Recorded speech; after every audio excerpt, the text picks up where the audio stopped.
Bon dia a tots els qui m'escolten i em miren. Aquest matí, a la primera classe que he fet de l'àrea de llengua, comentava la sensació estranya que es té quan un fa una classe i no pot veure ni pot sentir els seus alumnes. Però bé, ens haurem de conformar. Què hi farem? És el que hi ha i encara sort que hauria pogut ser pitjor. Per tant, benvinguts a aquesta sessió sobre els països catalans. M'han encarregat, bé, serà una sessió de 2 hores, avui, de manera extraordinària, i parlarem de les illes. El meu col·lega Bernat Joan i jo mateix. Jo parlaré de Mallorca, perquè soc de Mallorca, per tant, lògica elemental, no? Jo parlaré de Mallorca i procuraré fer alguna incursió a Menorca i Bernat Joan parlarà, també com és lògic, d'Eivissa, que és d'on és ell, i supos que farà alguna incursió a Formentera. D'aquesta manera, tot l'arxipèlag quedarà cobert. I bé, l'encàrrec que tinc és que parli de la consciència de pertànyer als països catalans durant els darrers 150 anys. El que passa és que jo crec i sempre dic que per entendre el present o el que ha passat en època recent és important també entendre una mica el passat. I per tant, faré alguna pinzellada sobre altres èpoques, començant per la mateixa conquesta catalana, en el cas de Mallorca, de 1229. Precisament ens hem de situar aquí, a la conquesta catalana de Jaume I de l'illa de Mallorca de l'any 1229. Aquest fet representa en la població mallorquina un tall molt brusc, una substitució de població. Entra en escena una nova població, que és la població que es mantindrà durant 800 anys fins avui dia, una població que parla català i que té uns orígens en els repobladors provinents del Principat. Aquell fet va representar pràcticament la desaparició de la població anterior, la població musulmana o islamitzada. Molts van morir, alguns altres van poder escapar, van poder fugir i, per exemple, van anar a Menorca, que va continuar un temps en poder dels musulmans, i la resta van ser reduïts a esclavatge. Molts van ser venuts a fora. Per tant, la població que hi havia a Mallorca abans de 1229, en poc temps es pot dir que pràcticament va desaparèixer. I comença aleshores, es produeix un procés de repoblació, de colonització, que es fa bàsicament durant el que queda de segle XIII i la primera meitat del XIV, i que es fa amb gent de procedències diverses, però la gran majoria eren del Principat de Catalunya i, per tant, els altres van acabar assimilant-s'hi lingüísticament i culturalment i va restar una societat completament nova de faisó catalana, de llengua catalana i de naturalesa catalana. Dic que al final del segle XIII aquesta població musulmana que hi havia abans, o les restes més aviat, a final del segle XIII havia desaparegut. No vol dir que desapareguin els esclaus, perquè els esclaus eren necessaris en aquell moment, però en els segles XIV i XV el que es fa és importar esclaus procedents de l'Orient d'Europa. I això dura fins que Constantinoble, cau en poder dels otomans i s'expandeix l'imperi otomà. Aleshores, es talla el comerç d'esclaus d'Orient i s'han de cercar esclaus d'altres procedències com àrabs o berbers. Però bé, això és una mica secundari. El que volia dir sobretot és que la població musulmana anterior a la conquesta pràcticament desapareix i tenim aquesta nova societat de base catalana.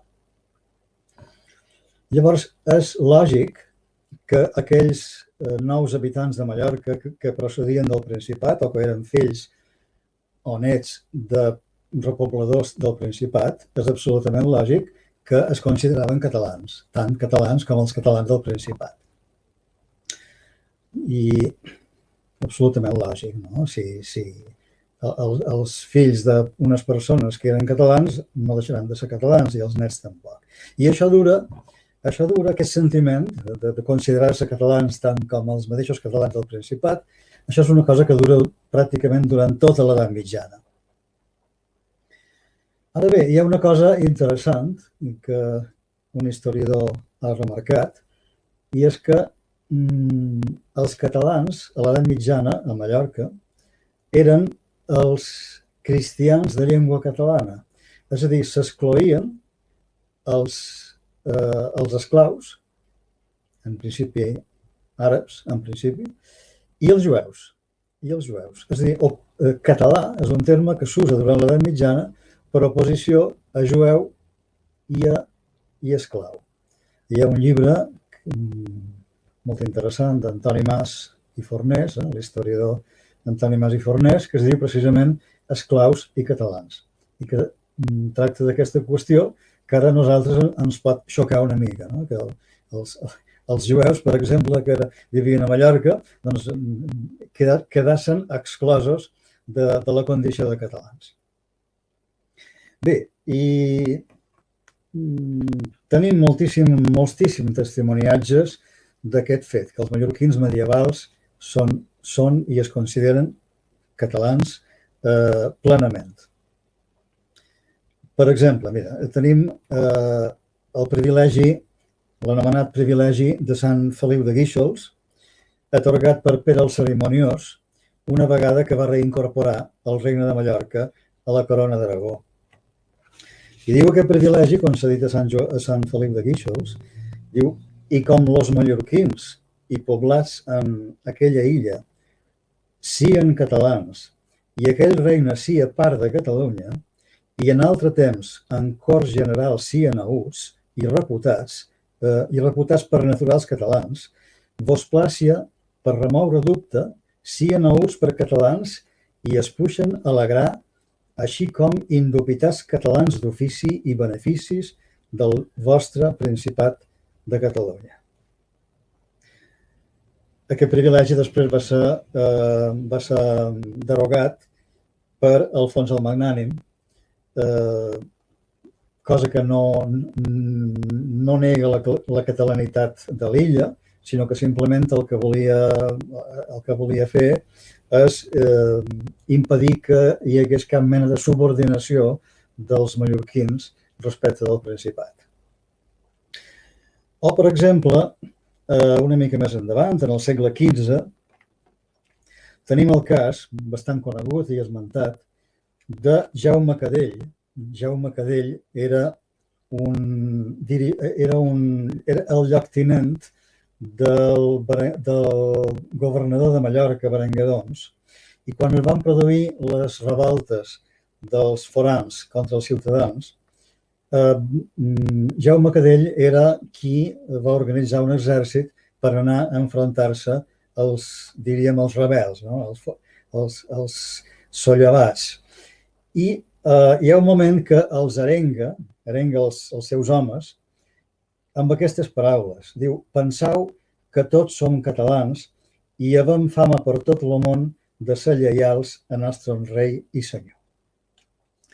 De manera que és evident que durant tota l'edat mitjana els mallorquins són i es consideren i són tinguts per tothom com a catalans. Aquest sentiment es va diluint, però, a partir del segle XVI, i cosa que es es reflecteix en la disminució, la baixa que fa l'ús del gentilici català, alhora que simultàniament va pujant el de mallorquí. A l'edat mitjana, el de mallorquí és molt poc emprat, per cert, curiosament. I ara parlem una mica, perquè tot això va lligat, del nom de la llengua. Quin és el nom de la llengua que s'ha fet servir durant les diferents èpoques a Mallorca? En un principi no es diu català. En els inicis de la història de la llengua no es diu català ni a Mallorca ni enlloc, sinó que es diu pla, es diu romans, es diu vulgar, però a poc va creixent l'ús de català. En el cas de Mallorca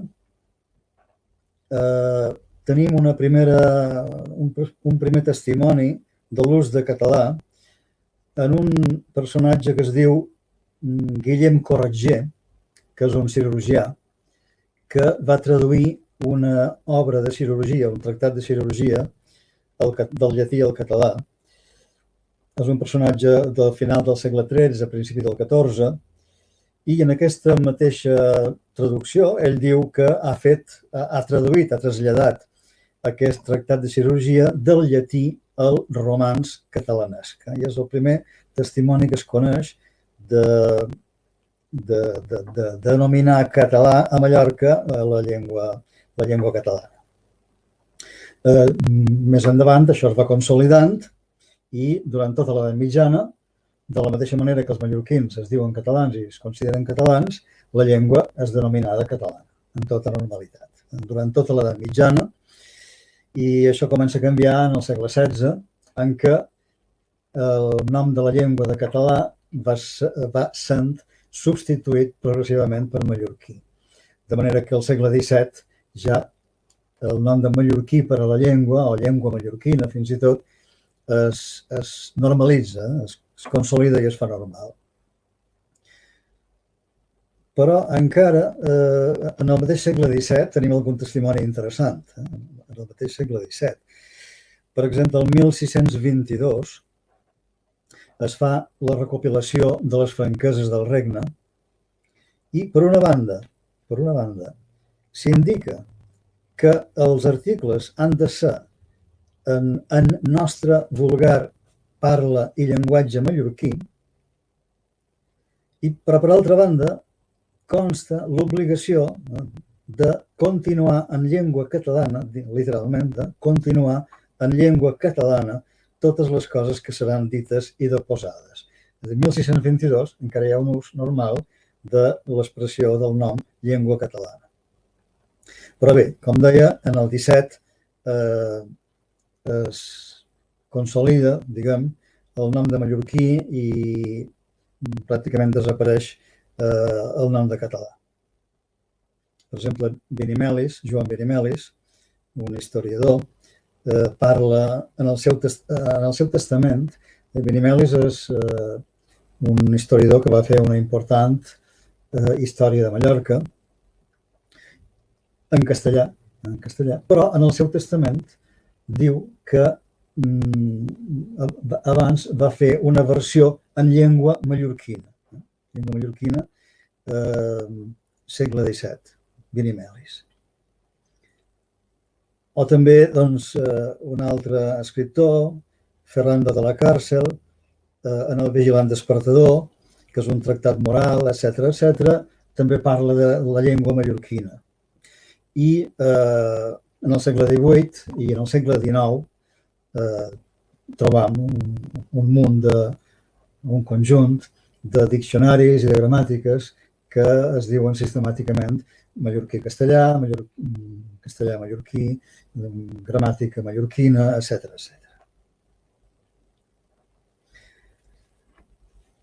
Ara, arriba el segle XIX i les coses canvien. Però permeteu-me abans, que ara saltava una cosa important, abans d'arribar al segle XIX, deixeu-me dir una cosa, i és que encara que en el segle XVI i XVII i XVIII predomini el nom de mallorquí, llengua mallorquina, per a la llengua, això no vol dir de cap manera, que les persones que empraven aquestes denominacions entenguessin que es tractava d'una llengua diferent de la llengua catalana. Això és molt important remarcar-ho. Era simplement que li deien mallorquí per una sèrie de raons que més o menys hem vist, però això no implica que no tinguessin assumida la unitat de la llengua catalana. Trobaríem molts exemples, molts testimoniatges. Per exemple, en el segle XVI hi ha un bisbe que es diu Miquel Tomàs de Teixecat, que defensa i proposa que les illes, el Principat i el País Valencià formin una sola província eclesiàstica. Les illes, sabeu segurament que són part de la província eclesiàstica de València i això no és d'ara, això és molt antic. Doncs aquest senyor, aquest bisbe, proposa i defensa que siguin que el que ara diem països catalans fossin una sola província eclesiàstica i ho justifica perquè diu que parlen la mateixa llengua. Segle XVI. I en el XVII, l'historiador Dameto, Joan Dameto, un altre gran historiador, igual que Benimelis, que de fet continua la història de Mallorca de Benimelis, Dameto, quan parla de la llengua, diu unes coses curioses, que avui ens fan gràcia, però que mostren la concepció de la unitat de la llengua. Diu que la llengua que es parla aquí, la llengua mallorquina, la van dur a Catalunya des d'Occitània, des de Llemotges, per això li diu llemosí, és a dir, que els llemosins van dur la llengua a Catalunya, diu, i després els catalans del Principat la van dur a València i a Mallorca. Per tant, això és una altra afirmació de la unitat de la llengua i que aquesta unitat s'entenia perfectament. O el 1586, per posar un darrer exemple, el 1586 s'estableix que el càrrec d'advocat de l'Audiència de Mallorca ha de recaure en una persona que sigui o de Mallorca, o de les Illes, o del País Valencià, o del Principat. I diu perquè en aquestes terres es parla la mateixa llengua. Bé, doncs ara sí que podem anar al segle XIX i parlar una mica de la recuperació del sentit unitari de la llengua. Cal dir que el primer terç del segle XIX a Mallorca es caracteritza per un grau elevat de provincianisme, de menyspreu per la llengua. I el menyspreu per la llengua no de la gent en general, sinó de la bona societat, com podeu suposar. La majoria de la gent eren analfabets, només sabien parlar català, i parlaven català en tota naturalitat, i li deia mallorquí i ja està. Però la bona societat es va adherir al projecte borbònic d'extirpar la llengua catalana i d'imposar el castellà en els països catalans. Aquesta història ja la sabeu, supos. Tot això comença amb Carles III o abans, però sobretot en Carles III, que imposa l'espanyol a l'ensenyament i que, per tant, volia homogeneïtzar lingüísticament la seva monarquia. I, sobretot, això s'intensifica amb l'aparició de l'estat liberal que, a partir de 1800 i tants, 1830, posem cap allà, vol també crear una nova societat on la llengua espanyola convertida en llengua nacional sigui un element vertebrador, homogeneïtzador de l'estat-nació, que sorgeix de les idees de la Revolució Francesa, però que en Espanya no s'acaba d'implantar fins ben entrat al segle XIX. Aleshores, aquest és el projecte de la monarquia borbònica, implantar l'espanyol com a llengua nacional, i això implicava desplaçar o eliminar totes les llengües que no fossin l'espanyol. Llavors, la societat mallorquina benestant, les elits, les classes superiors, es van adherir a aquest projecte i el català és una llengua en aquell moment menyspreada com a llengua d'escriptura, com a llengua de cultura, etc. Per exemple, el 1835, quan un escriptor prou conegut, com Pere d'Alcántara Peña, va llegir en un acte públic, evidentment devia ser davant la bona societat, va llegir unes composicions que havia fet en català, la gent va esclafir en rialles. I ell va quedar bastant afectat per aquest fet. I a Marià Aguiló, del qual parlarem d'aquí una estona, li va passar una cosa semblant. Vol dir que en aquell moment el català era una llengua que feia riure, emprada públicament. La llengua seriosa, la llengua que feia bo, que tenia categoria, era l'espanyol.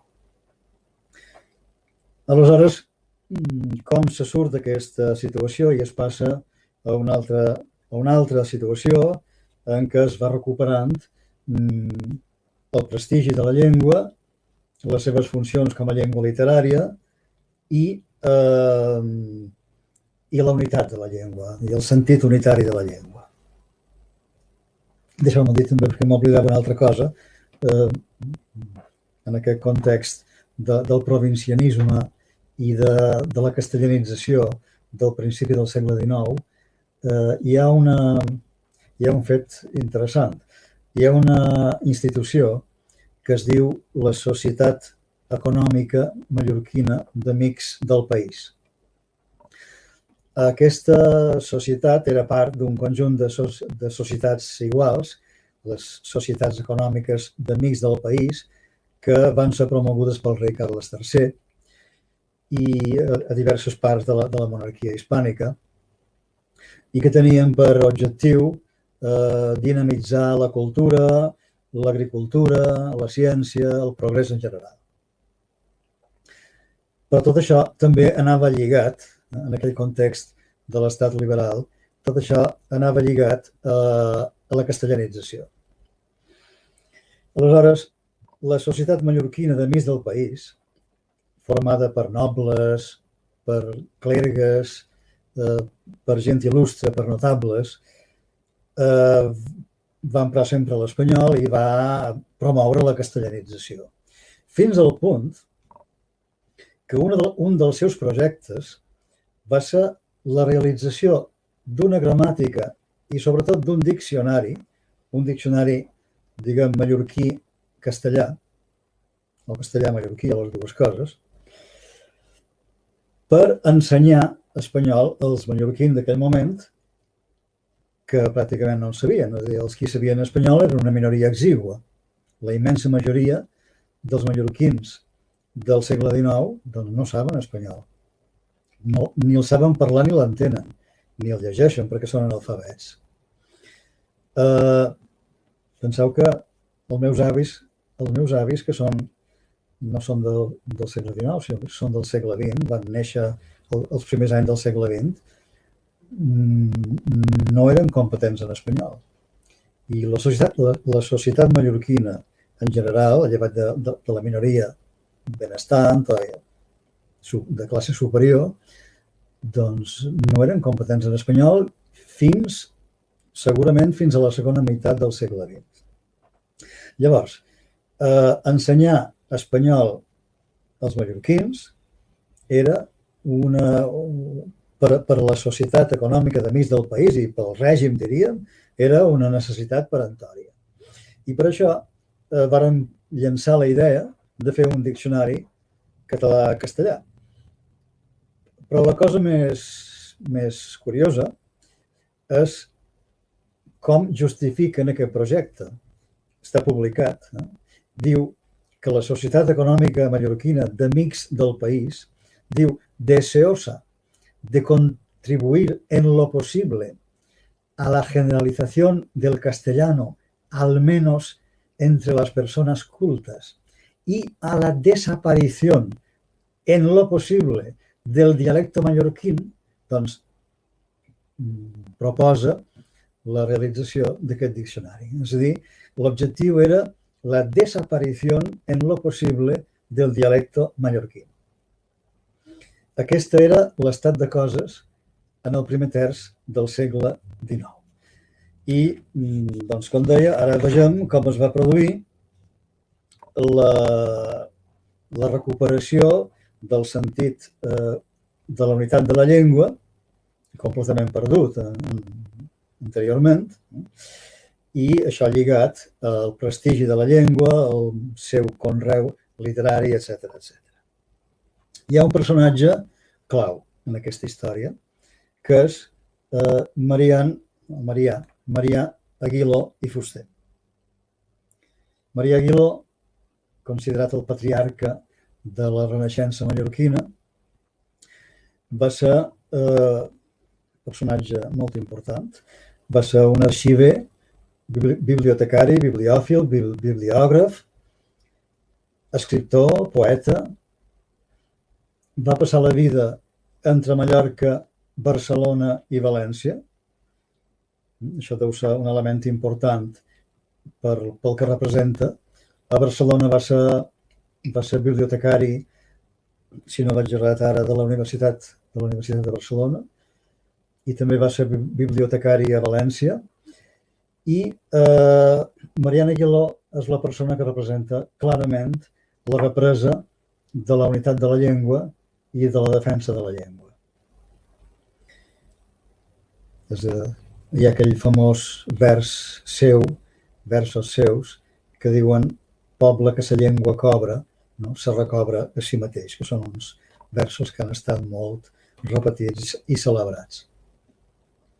Doncs bé, Marià Aguiló va defensar sempre la unitat de la llengua i va promoure aquesta idea. Aquí, vejam, miraré de compartir-vos una imatge.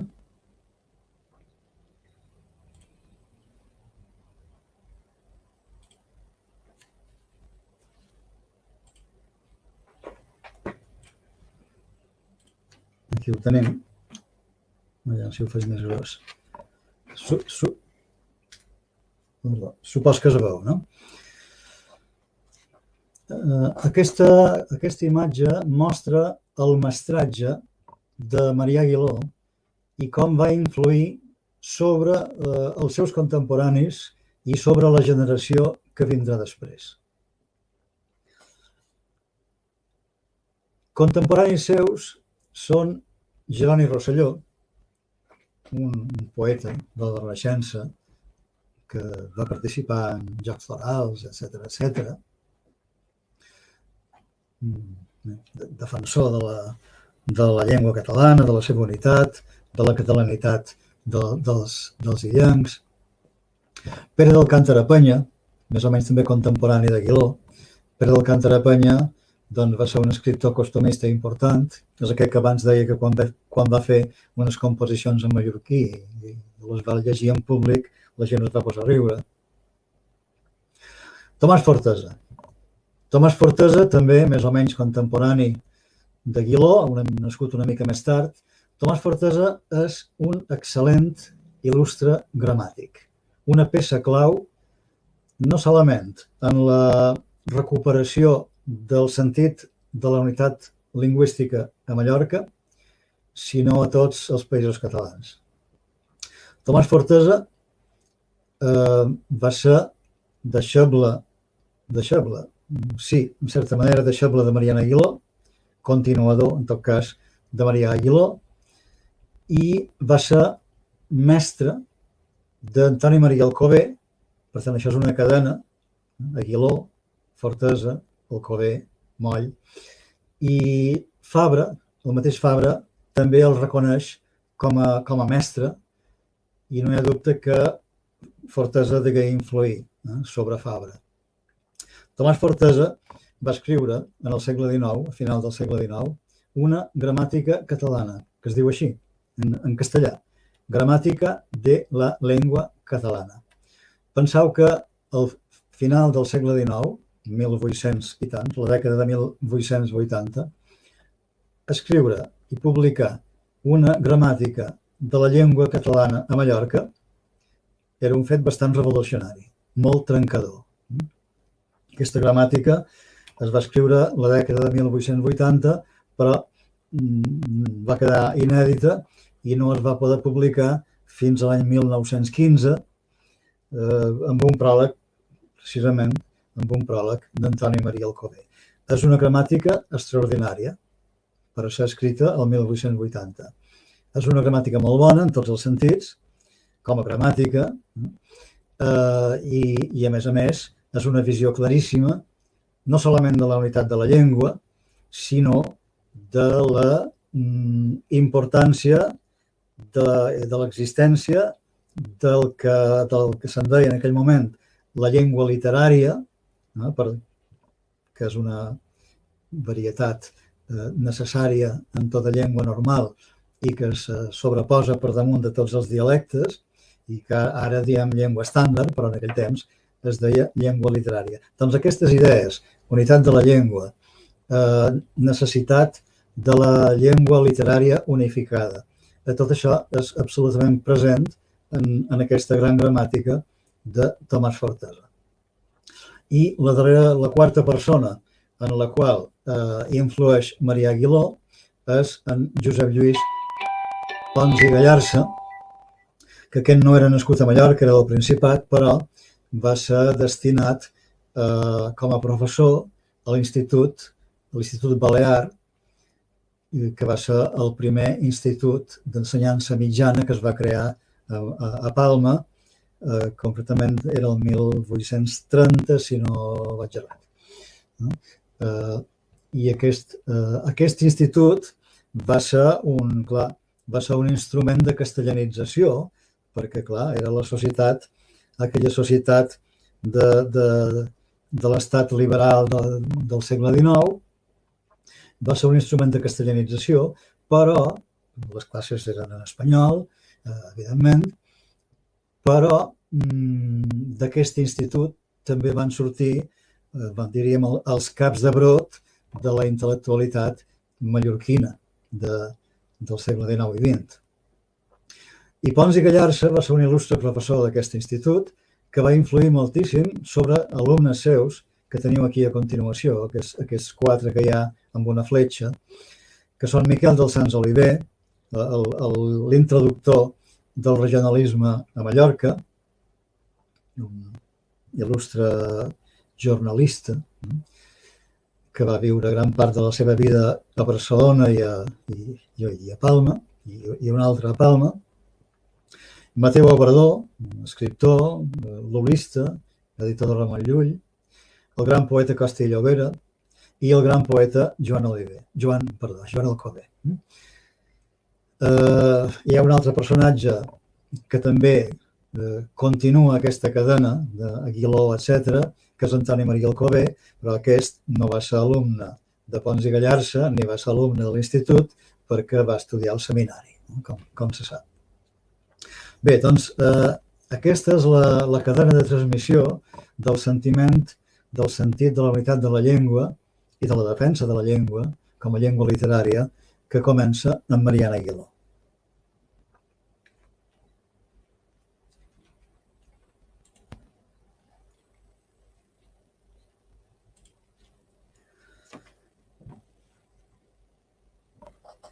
Després, continuant la cadena, hauríem de parlar d'un altre personatge que és clau en aquesta història de normalització lingüística, si volem dir-li així, que és Francesc de Borja Moll. Com ja sabeu, Francesc de Borja Moll va ser deixeble d'Antoni Maria Alcover, va ser continuador de la seva obra. Alcover va llançar el gran projecte de fer un gran diccionari de la llengua catalana, el diccionari que després, en un principi, s'havia de dir Diccionari de la Llengua Catalana, però que arran d'uns esdeveniments una mica lamentables, com sabeu, li va canviar el nom i li va posar Diccionari Català-Valencià-Balear, que és una autèntica joia i un monument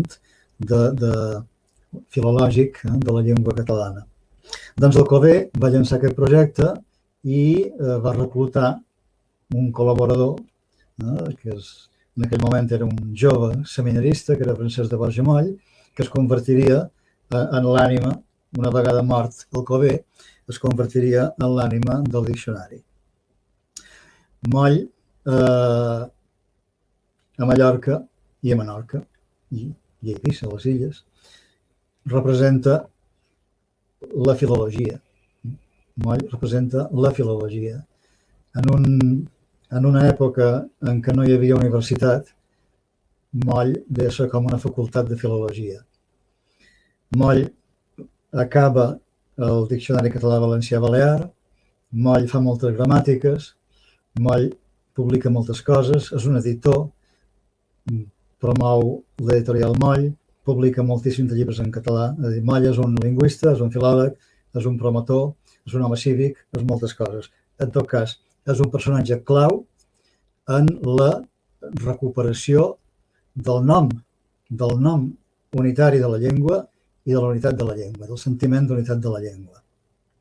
Penseu que Moll va començar escrivint, publicant una ortografia mallorquina, encara no es va atrevir a dir-li catalana. Després, més endavant, va publicar una gramàtica catalana que la va titular Gramàtica preceptiva per a ús d'escriptors baleàrics, encara no surt el nom de català, però hi ha un moment en què Moll diu s'ha acabat. Aquí s'han de dir les coses clares i la següent edició, que és del 68, de la seva gramàtica, ja es diu Gramàtica Catalana i punt. I a partir d'un cert moment, Moll va defensar sempre, en públic, en privat, doncs que la llengua s'havia de dir català. I mallorquí, doncs bé, que quedi com a una denominació més col·loquial, el que sigui, però que el nom de la llengua ha de ser català. I això jo crec que és un factor clau per una altra cosa que també serà decisiva, que és quan arriba l'Estatut d'Autonomia de les Illes Balears el 1983. Abans, en l'època immediatament anterior, és a dir, durant tota la dècada dels 70, i sí, bàsicament aquesta dècada fins al 83, a Mallorca hi ha unes grans polèmiques sobre el nom de la llengua. Unes grans polèmiques que a vegades són polèmiques de diari, com aquella famosa polèmica d'en Pep Gonella. I es debatia quin nom havia de tenir la nostra llengua. I hi havia gent que defensava que s'havia de dir català i gent que defensava que no. I gent que deia que no era la mateixa llengua. Bé, aquestes històries conegudes. Quan arriba l'Estatut d'Autonomia, tenim aquest brou. Tenim aquest context de gran debat i de polèmica, fins i tot enverinada, a vegades, perquè això es mesclava amb l'anticatalanisme, amb l'espanyolisme, etc. I vam tenir una gran sort, que és que l'Estatut va establir que el nom de la llengua, el nom oficial de la llengua, és el de llengua catalana. Va venir just, això va venir d'un pèl, perquè hi havia un partit, o hi havia unes forces, que més o menys és el que ara és el Partit Popular i altres, hi havia unes forces que s'hi oposaven totalment, perquè sabien que recuperar oficialment el nom unitari de la llengua, doncs algunes de les seves batalles contra la llengua les tenien perdudes. Per tant, s'hi van oposar frontalment. I en el Congrés dels Diputats espanyol, que ja es va debatre l'Estatut, doncs aquestes forces defensaven que no, que de català res, que s'havia de dir. La redacció que proposaven per a l'Estatut, article 3è, era les modalitats lingüístiques de les Illes Balears seran oficials juntament amb el castellà. Imagineu, no? Les modalitats lingüístiques, sense dir ni quines són, ni quantes, ni com es diuen, les modalitats lingüístiques de les Illes Balears seran oficials juntament amb el castellà. Però el que es va aprovar va ser el que diu l'Estatut, i és que la llengua catalana pròpia de les Illes Balears, això entre comes, la llengua catalana pròpia de les Illes Balears serà oficial juntament amb el castellà. Que, per cert, això de les comes també té la seva gràcia, perquè una vegada perdut el nom, perdut la guerra contra el nom de català, van intentar que no hi hagués aquestes comes. És a dir, que digués la llengua catalana pròpia de les Illes Balears, sense cap coma, serà oficial. És molt diferent si hi ha comes, que tenim una frase de relatiu especificativa, que diu quin tipus de llengua serà oficial, la que es parla a les Balears, es podria entendre la modalitat dialectal, però no, es va imposar el seny i van quedar les dues comes. La llengua catalana, pròpia de les Illes Balears, amb la qual cosa tenim una frase explicativa que simplement el que fa és afirmar que la llengua catalana és la llengua pròpia de les Illes Balears. Per tant, jo crec que aquest fet va ser definitiu. Jo li dono una importància extraordinària, perquè a partir d'aquest moment, a partir del fet que l'Estatut diu llengua catalana, aquest nom s'ha normalitzat. S'ha normalitzat. Avui la gent diu català amb tota normalitat. A les escoles es fan reunions de pares i de mestres i tothom diu català. Ja ningú diu mallorquí. Evidentment, encara es diu mallorquí. La gent en general continua dient mallorquí a la llengua que parla. Però s'ha aclarit la unitat de la llengua. I la premsa i la societat, diguem-ne, culta, doncs, quan parla de la llengua, diu català, llengua catalana. Per tant, l'Estatut crec que és una peça clau. I remarc el paper de Francesc de Borja Moll en aquesta victòria. Perquè si Francesc de Borja Moll, que era la referència filològica en aquell moment, hagués fet gramàtiques mallorquines i hagués dit, doncs, diguem-li mallorquí, no ens compliquem la vida i ja se sap que sí, que és català, però diguem-li mallorquí. Les coses haurien canviat, crec jo. Evidentment que hi ha el gonellisme, no? Ja sabeu què és el gonellisme. El gonellisme és o bé la negació de la unitat de la llengua o bé la negació de la necessitat d'una llengua estàndard unificada. Són dues coses diferents, però que totes dues s'engloben dins aquest concepte de gonellisme. És a dir, hi ha un gonellisme, per tant, més suau, que simplement ataca, diguem-ho així, la llengua estàndard, sense negar la unitat de la llengua, que jo crec que és una cosa equivalent al fenomen que al Principat als anys 80 es va dir laitisme, allò de la defensa del català lait, és a dir, el català del carrer, que també és una manera d'anar contra la llengua estàndard unitària. Això seria el gonellisme suau, i després hi ha un gonellisme dur, que és el secessionista, aquell que diu que la llengua que es parla a les illes doncs, no és la catalana, sinó que és una altra, el mallorquí, el balear, o el que sigui. Aquest gonellisme dur en aquests moments és bastant residual. Poca gent s'atreveix a dir això, perquè per la normalització que deia abans del nom de la llengua i per la difusió d'informació i de cultura. Així com la gent té més informació i així com la gent veu TV3 i llegeix diaris en català, etc., doncs cau pel seu propi pes que el secessionisme lingüístic és un absurd. L'altre té una mica més de força, però també, en general, jo crec que el gonellisme a Mallorca, les illes, crec, va de mal borràs. I, per tant, serà un fenomen que acabarà desapareixent I ara el problema del català a les illes no són qüestions d'unitat de la llengua, sinó que són qüestions d'ús de la llengua. El carrer de cada vegada està més espanyolitzat, el català s'està residualitzant en les converses que tenen normalment els joves.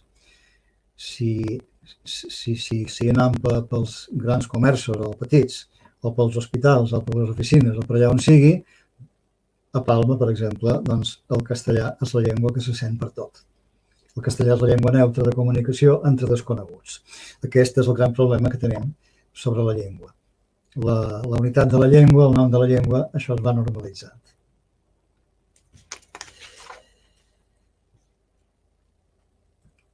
I bé, havent parlat d'aquesta normalització del nom de la llengua,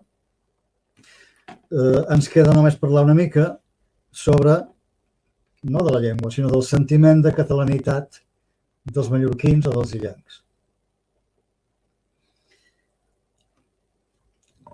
Clar, al mateix moment, o sigui, simultàniament que s'estava recuperant el sentit unitari de la llengua, també, fins a cert punt, s'estava recuperant el sentiment de catalanitat de la gent, de pertànyer a un país, a una nació, que és la nació catalana.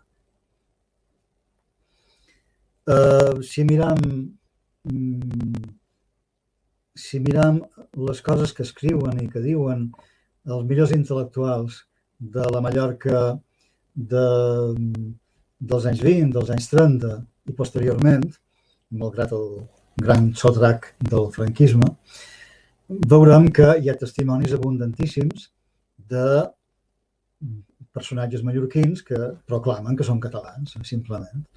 Per exemple, Joan Alcover, el gran poeta Joan Alcover, doncs deia, soc fill i net de catalans.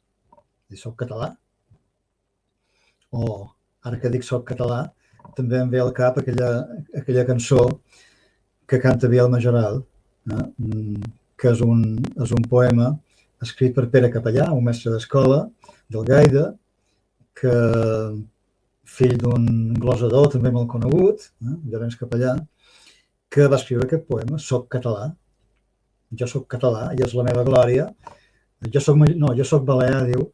Jo soc balear, això sona un poc estrany. Jo soc balear i és la meva glòria a ser català per la meva història. I diu, estim Catalunya perquè té un passat de lluita incansable per la llibertat. Claríssim. I Joan Alcover, de qui parlava ara, que deia soc fill i soc net de catalans, exhortava els joves amb aquestes paraules. Els deia, siau artistes, siau homes, siau catalans. O Miquel Ferrà, també un il·lustre poeta, doncs també es proclama català. O Pere Oliver i Domenge, que va fer una conferència molt coneguda, després publicada, que es diu La catalanitat de les Mallorques, on afirma cada paràgraf que els mallorquins són catalans. O Gabriel Alomà, que parla de la Catalunya continental i de la Catalunya insular, com també emprava la mateixa terminologia Joan Estalric, un dels grans intel·lectuals també mallorquins dels anys 20-30, tot i que lamentablement va acabar donant suport al règim de Franco, però abans és un personatge clau. I Joan Estalric escrivia, diu, hem d'intensificar la consciència de catalanitat. Així, tornant-nos més catalans, ens tornarem més que catalans. I hi ha un altre esdeveniment que també s'ha de subratllar, s'ha de remarcar perquè és molt important, que és l'intercanvi de manifestos entre els intel·lectuals mallorquins i els intel·lectuals del Principat l'any 1936, a punt d'esclatar el sollevament dels militars. Un grup d'intel·lectuals, doncs els més il·lustres d'aquell moment del Principat, van adreçar un missatge als mallorquins, que es diu així, missatge als mallorquins, on es proclama la unitat de la pàtria i on els exhorta a col·laborar en la construcció amb la normalització de la llengua i de la normalització de la cultura catalana, etc., seguint una línia que havia començat per la Renaixença. I aleshores, un altre grup molt nombrós d'intel·lectuals mallorquins els adreça una resposta que se diu coneguda com la resposta als catalans. Això era el 36, molt poc abans de la guerra. En aquest manifest, resposta als catalans, es parla d'afirmació de fidelitat a una pàtria natural que és, per damunt de tota política, la terra on és parlada la mateixa llengua nostra. I afirmació que adrecem a la Catalunya immortal, la Catalunya de tots els catalans i de tots els temps que s'estén del Rosselló a València. Crec que és molt clar. Els signants d'aquest manifest, que són 151 persones, van ser fortament perseguits i reprimits i, en fi, alguns van estar a punt de perdre la vida per haver signat aquest manifest. Bé, avui, després d'haver examinat aquesta història, avui, si els mallorquins, i suposo que també els menorquins i els eivissans, sí que, per cert, el manifest, la resposta dels mallorquins als catalans va tenir una rèplica a Menorca immediatament. També intel·lectuals de Menorca van adreçar un missatge equivalent als catalans del Principat. Doncs bé, deia que si avui demanem als mallorquins si es consideren catalans, la majoria diran que no. Alguns direm que sí, no? Bastants, un bon nombre, però la majoria segurament diran que no, perquè associen català al Principat. Bé, però si els demanem si se senten membres d'una comunitat cultural formada per les terres de llengua catalana, doncs moltíssim diran que sí.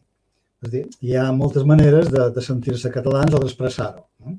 A vegades tot és una qüestió de noms. En aquest país tenim de sempre un problema onomàstic, que és que el gentilici català s'aplica al Principat i alhora s'aplica al conjunt de la nació i això crea unes distorsions i uns problemes. Tot això sumat a la política fragmentadora del colonialisme espanyol. Però bé, jo crec que, malgrat tot, malgrat els problemes onomàstics, creix. El sentiment de pertànyer a aquesta comunitat jo crec que creix.